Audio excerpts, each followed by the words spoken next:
Et nous avons maintenant le plaisir d'accueillir Sandrine Rousseau, députée et présidente de la commission d'enquête relative aux violences dans la culture, pour la première séquence de la matinée. Merci.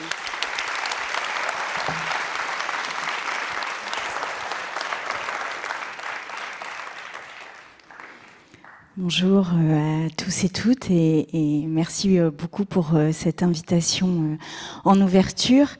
Alors on m'a demandé de faire un peu le bilan de cette commission d'enquête quelques semaines ou mois après le rendu du rapport, où est-ce qu'on en est, qu'est-ce qui s'est passé, etc. Alors la première des choses, c'est évidemment, pour commencer, merci. Merci à toutes les personnes qui ont participé à cette commission d'enquête. Merci à toutes les personnes qui ont pris le risque, parce que c'était parfois un gros risque, de venir et de nous parler de ce qu'elles avaient vécu, de ce qu'ils avaient vécu.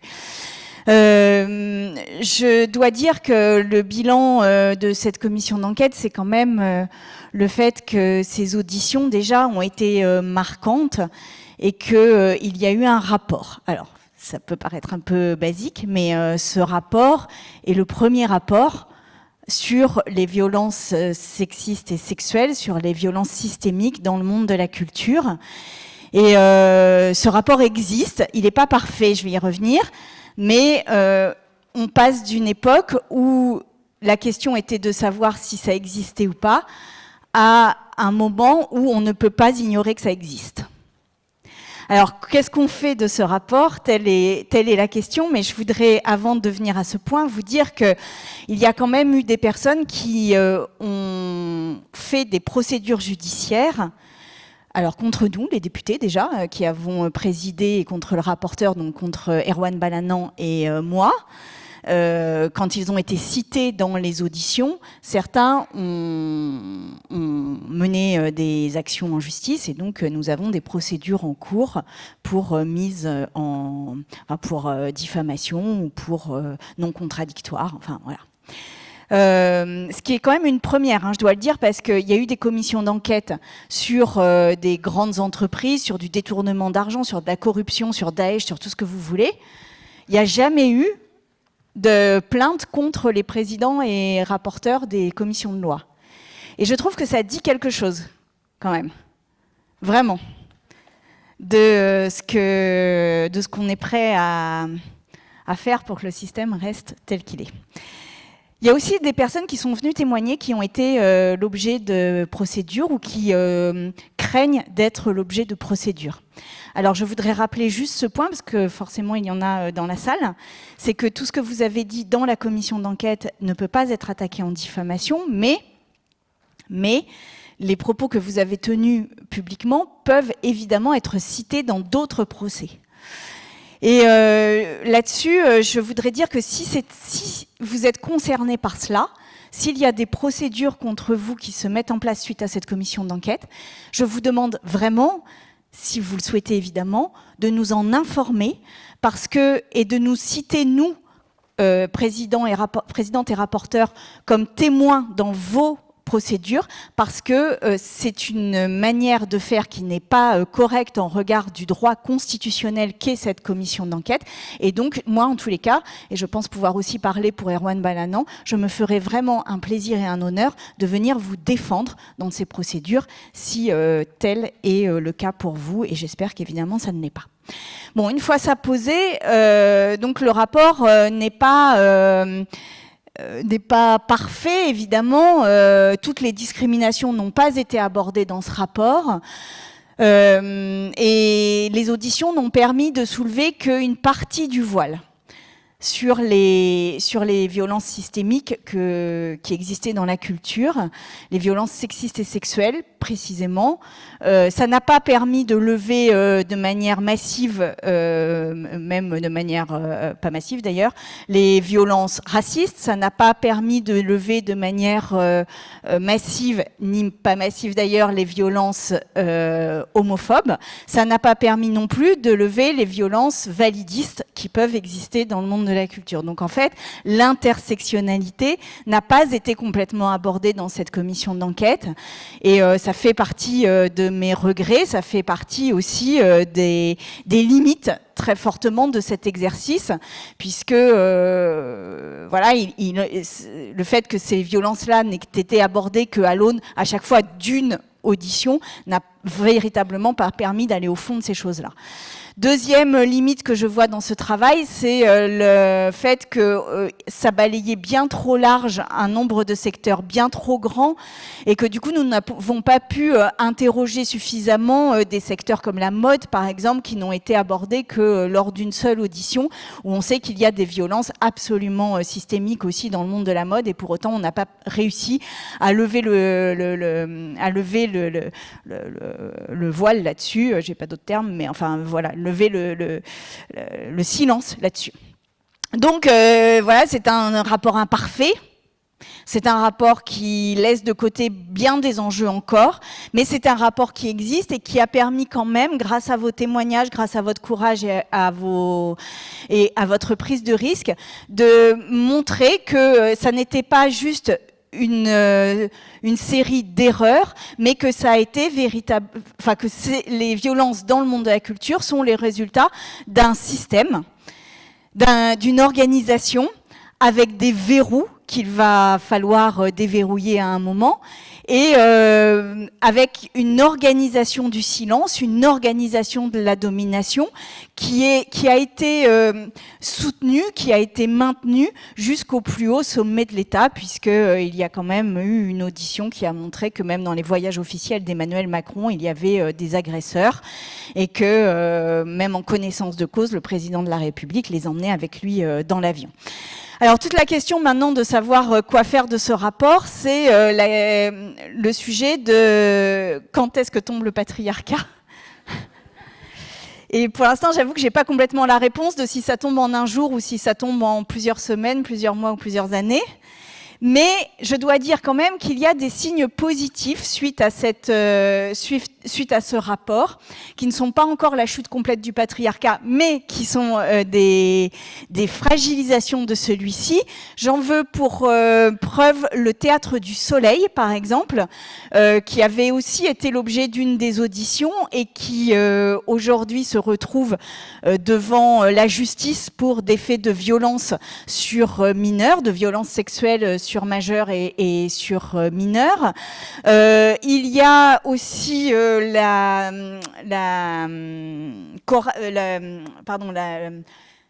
Hauts-de-Seine, la maîtrise des Hauts-de-Seine qui se retrouve aussi à devoir répondre de sa responsabilité devant la justice. Donc il y a quelques verrous qui ont sauté, qui sont en train de sauter peut-être, mais tout n'a pas encore évolué.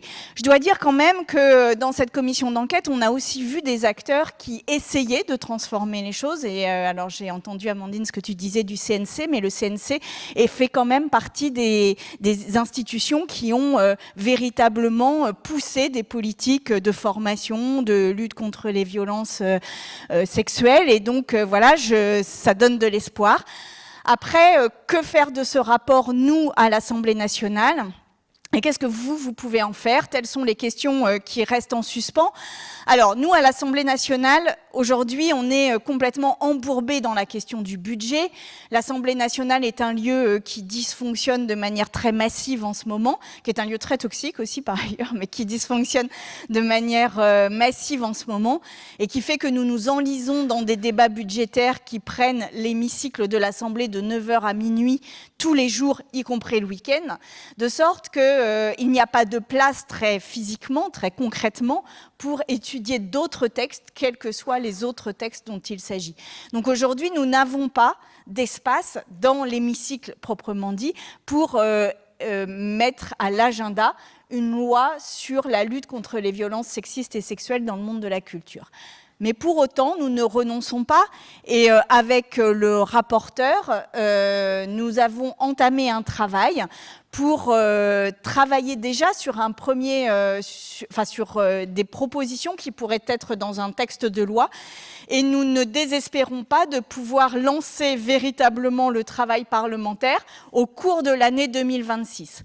Donc, dans cette proposition de loi, il y aura une partie des propositions qui se retrouvent dans le rapport, mais j'espère que nous réussirons à aller un petit peu au-delà et nous referons des auditions à l'occasion de cette proposition de loi et sans doute serez-vous appelés à revenir à l'Assemblée nationale pour voir ce qu'il manquait dans les propositions et donc compléter les vides ou les oublis de ce rapport parlementaire. Donc 2026, normalement, il y a du bois quelque part?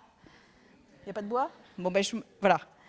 Normalement, 2026, il y a une proposition de loi sur les violences sexistes et sexuelles dans l'Assemblée nationale. En tous les cas, on fera tout pour que ça ait lieu. Ensuite, vous, qu'est-ce que vous pouvez faire de ce rapport? Eh bien, je vais vous le dire de manière assez crue parce que moi, je l'ai vécu comme ça et donc je vous le dis comme je l'ai vécu, c'est que j'ai été très surprise que ce rapport ait été invité dans plusieurs moments forts de la culture qui ont eu lieu cet été et à partir de la publication du rapport, je pense à des festivals nombreux et variés. Et j'ai été tout autant surprise de ne jamais, moi, être invitée dans ces festivals, que ce soit uniquement le rapporteur Erwan Balanant qui le soit, qui fait le job, il n'y a pas de problème. Mais c'est quand même étonnant que ce soit lui qui soit invité systématiquement et que moi, je n'ai été invitée qu'à la fête de l'UMA.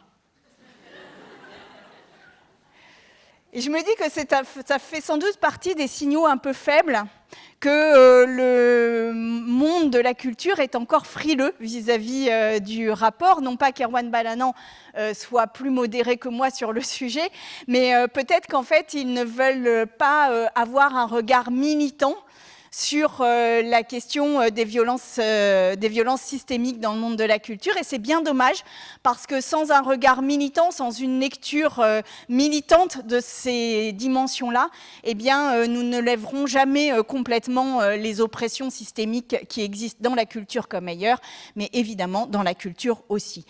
Qu'est-ce que vous pouvez donc faire de ce rapport? Eh bien, ne pas le laisser mourir ou ne pas le laisser être oublié dans une armoire d'un bureau du 3e étage d'un ministère quelconque, mais faire en sorte qu'il existe, qu'il vive et vous emparer vous aussi des propositions, parce que si les propositions de ce rapport concernent essentiellement les politiques publiques et les lois, ils peuvent aussi être appropriés, certaines de ces propositions peuvent aussi être appropriées par le monde de la culture lui-même pour les mettre en œuvre avant la loi de manière volontariste. Et je suis sûre que partout où vous êtes, vous avez les moyens de pousser une proposition, peut-être deux, peut-être trois, et surtout peut-être quelque chose qui n'est pas dans le rapport, mais le fait que ce rapport existe peut-être vous permettra-t-il d'ouvrir une porte qui, sans ça, restait fermée.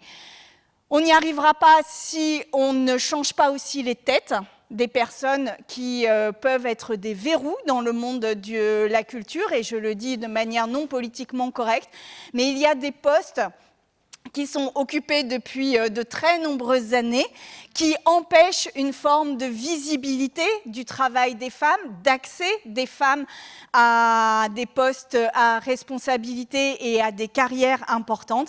Et donc, cela aussi, il va falloir revoir cela, parce qu'aujourd'hui, dans les verrous importants qui existent, eh bien, il y a des personnes qui sont, et je pense évidemment, par exemple, et ça ne va pas plaire à tout le monde, mais à la Cinémathèque qui a quand même rediscuté de la scène du viol et en la minimisant une nouvelle fois, mais il n'y a pas que la Cinémathèque, il y a comme ça des personnes qui s'arrogent un pouvoir et qui ne prennent absolument aucune responsabilité liée à ce pouvoir et qui pensent être des gardiens d'un temple dépassé où le monde de la culture se résumait un peu à une scène de chanson de Claude François avec un chanteur et des Claudettes derrière.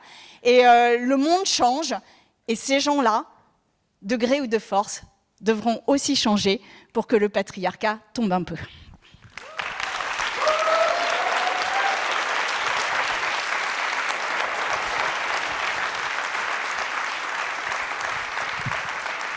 Merci infiniment, Sandrine Rousseau.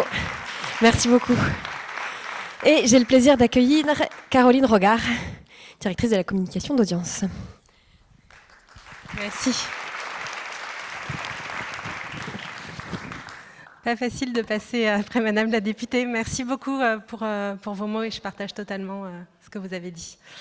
Voilà, donc moi je suis Caroline Rogard, la directrice de la communication d'Audience, qui est le groupe de protection sociale dédié aux professionnels de la culture, des médias et des loisirs. Et je suis là ici pour vous parler de la cellule d'écoute contre les violences sexistes et sexuelles dont nous sommes l'opérateur pour le compte des partenaires sociaux et qui est financée en grande partie par le ministère de la Culture. Je remercie Irène Basilis qui est dans la salle et qui s'en occupe beaucoup. Je remercie aussi le collectif 50-50. Vous êtes devenu pour notre secteur une boussole, celle qui rappelle que l'égalité, la représentation et la lutte contre les violences ne sont pas des à côté, mais des conditions pour la création. C'est d'ailleurs ici, aux deuxièmes assises du collectif 50-50, il y a 6 ans, au CNC, c'était pas au Forum des images, que Franck Riester, alors ministre de la Culture, avait annoncé la création de cette cellule pour les victimes et les témoins de violences sexistes et sexuelles dans la culture. Si nous opérons cette cellule, c'est parce que nous sommes un tiers de confiance du secteur. Donc pourquoi une cellule? Cette cellule, elle est gratuite, elle est anonyme, elle a été mise en place, donc, comme je le disais, en 2020 par les partenaires sociaux du spectacle vivant, de la musique et du cinéma, avec le soutien principal du ministère de la Culture. Depuis, elle s'est élargie à de nombreux champs, notamment le champ du jeu vidéo, qui n'est pas exempt de soucis en cette matière, le champ des arts visuels ou encore celui de l'édition. Et récemment, celui de la presse avec une annonce le 25 novembre de la ministre de la Culture.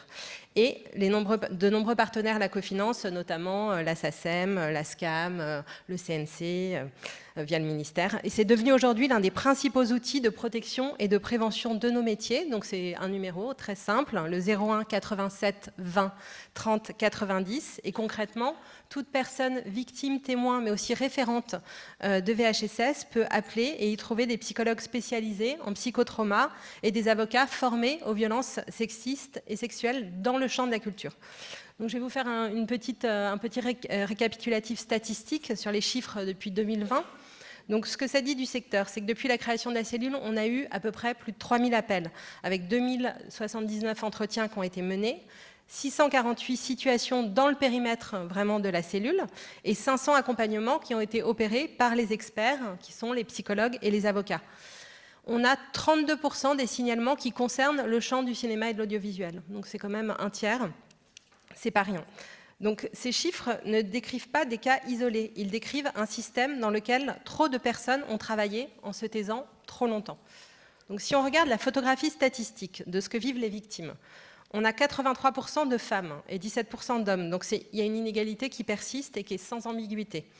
62% des faits datent de moins d'1 an, ce qui n'était pas le cas à la création de la cellule, où on avait plus de 70% des faits qui dataient d'il y a plus d'1 an. Donc la cellule capte aujourd'hui des situations en cours et pas des récits anciens. 52% concernent des agressions physiques et le reste relève d'attitudes ou de propos sexistes ou sexuels. Dans la moitié des cas, l'auteur présumé est un supérieur hiérarchique.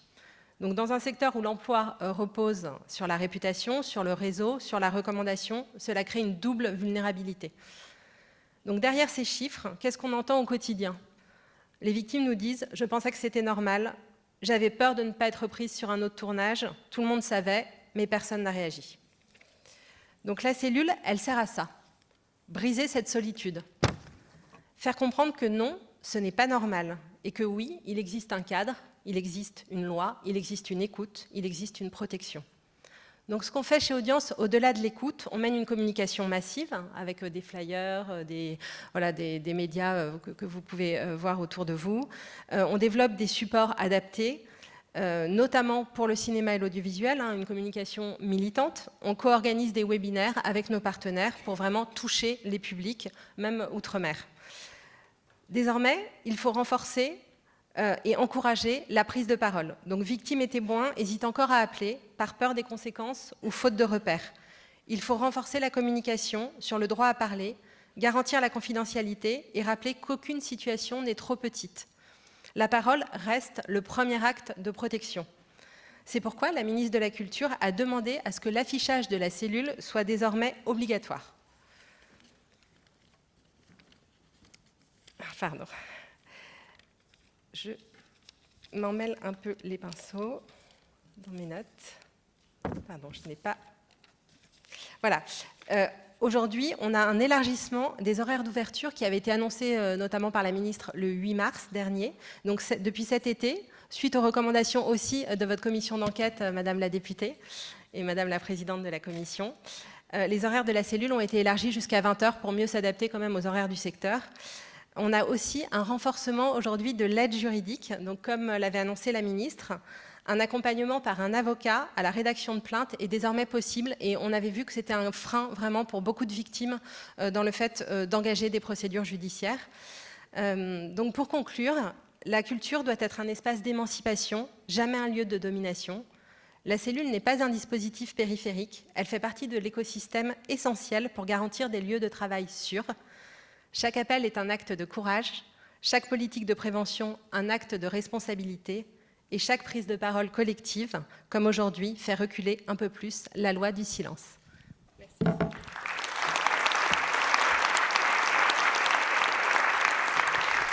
Merci beaucoup, merci Caroline.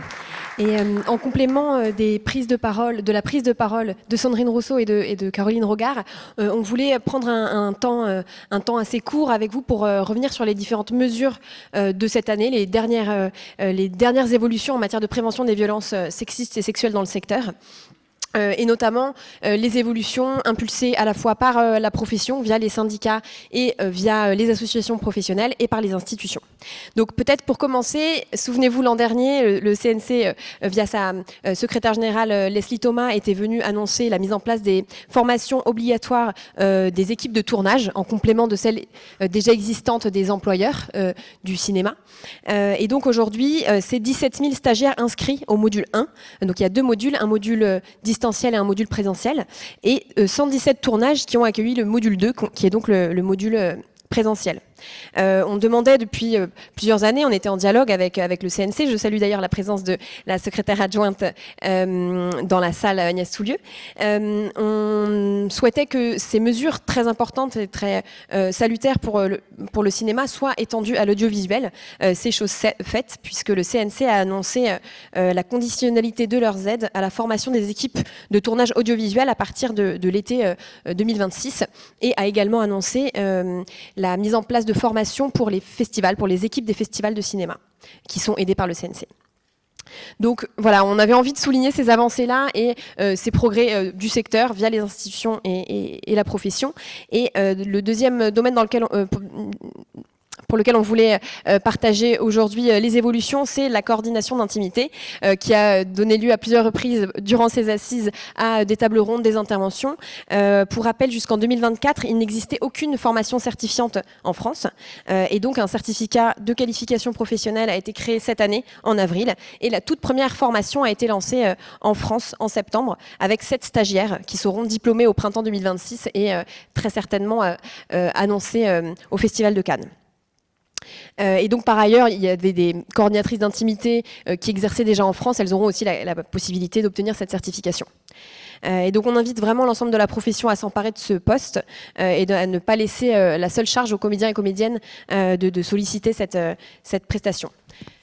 De manière générale, les différentes préconisations qu'on a formulées et qui sont pour certaines aujourd'hui mises en place en 2026, on a vraiment le sentiment que tous et toutes, on s'en empare collectivement, qu'elles pourront vraiment avoir un impact dans notre industrie. Et donc pour revenir sur la coordination d'intimité, cette certification elle a été inscrite dans les conventions collectives dans le cadre des avenants aux conventions production cinéma et production audiovisuelle qui ont été mis à jour en 2025 et 2026, avec un volet à la fois sur le renforcement de la prévention des violences sexistes et sexuelles et un volet sur la protection des mineurs. Voilà, donc d'autres améliorations sont prévues pour la convention cinéma. Donc on vous invite à suivre ça de près, parce qu'encore une fois, noter toutes ces évolutions dans les conventions collectives, si elles ne sont pas connues et pas suivies, voilà, ça a un impact assez limité. Grande avancée majeure en 2026, la mise à jour du kit de prévention des violences sexistes et sexuelles, qui est aujourd'hui le document de référence dans l'industrie pour la prévention. Et donc, ce kit a été mis à jour à la fois pour une actualisation des protocoles, des signalements, pour une amélioration globale de l'accompagnement que ce kit propose, et aussi surtout pour intégrer les violences morales qui n'étaient jusqu'alors pas prises en compte dans les préconisations et voilà, les différentes l'accompagnement du kit. Ensuite, les derniers points que je voulais vous partager, c'est le renforcement du CCHCCT, donc, qui a une mission de conseil et d'accompagnement en matière de sécurité pour toute la filière, à la fois les employeurs et les employés. Et vous annoncez donc qu'il y a eu que le CCHCCT a son effectif qui a été doublé avec l'arrivée notamment de Clémentine Charlemagne, que vous connaissez pour certaines, et qui a été administratrice du collectif 50-50 ces 3 dernières années. Dernier point avant de passer à la prochaine table ronde, on voulait également vous prévenir que en complément de la cellule d'écoute d'audience, il y a aussi une nouvelle permanence mail qui a été ouverte par Thalie Santé, qui là propose un accompagnement plus psychologique, un accompagnement complémentaire en termes de parcours de soins pour réorienter les victimes vers des services adéquats. Donc tous ces interlocuteurs, tous ces contacts, toutes ces ressources nous semblent très importantes à avoir en tête pour que vous soyez témoins ou victimes de violences. Et le tout dernier point que je voulais vous partager, c'est cette étude qui a été partagée, qui a été diffusée cette année par l'AFAR, donc l'Association française des assistants de réalisation. Il y a eu plus de 1600 réponses, je crois, et qui est très aussi intéressante du point de vue voilà, des témoignages que cette étude a récoltés. Donc je vous invite aussi à aller voir cette étude de près, parce qu'elle est très... voilà, elle est très claire sur la situation actuelle. Merci beaucoup de votre écoute.